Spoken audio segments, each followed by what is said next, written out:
სიღნაღის საერთაშორისო თეატრალური ფესტივალი დასრულდა. 8 დღის მანძილზე სიყვარულის ქალაქი საკონკურსო ჩერჩეულ წარმოდგენებს, ასევე მეტყველების, მსახიობის ოსტატობის, სცენური მოძრაობის, მუსიკისა და სხვა მასტერკლასებს მასპინძლობდა.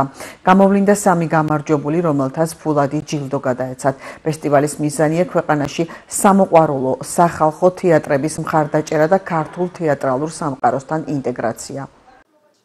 ფესტივალმა წარმატებით ჩაიარა და მოგეხსენებათ, რომ მესამე წელია რაც ტარდება, მესამე და აი ყოველ წელს ჩვენ ხედავთ, რომ ფესტივალი ძალასაც იკრებს, მნიშვნელობასაც იძენს, გულშემატკივრებს იმრავლებს და წელსაც ეს ფესტივალი ასე წარმატებით დავასრულეთ.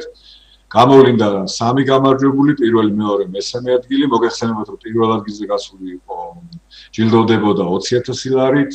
მეორეზე 15 და მესამეზე 10-ით და ეს ჯილდოები მიიღეს. პირველ ადგილზე გავიდა მოდინახე, მეორეზე ანარეკლი და მესამეზე არტ დრონი, ასეთი დასები.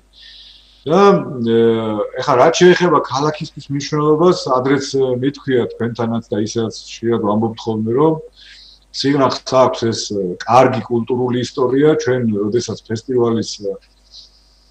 ფესტივალს ვაფუძნებდით და უნდა აღვნიშნო აუცილებლად, რომ ამ ფესტივალის, თეატრალური ფესტივალის დაფუძნებაში ლომის წვლილი და ინიციატორი და მხარდამჭერი იყო ბატონი დავით სონღულაშვილი, მაშინ ჩვენი დეპუტატი და ეხლა უკვე სოფლის მეურნეობის მინისტრი.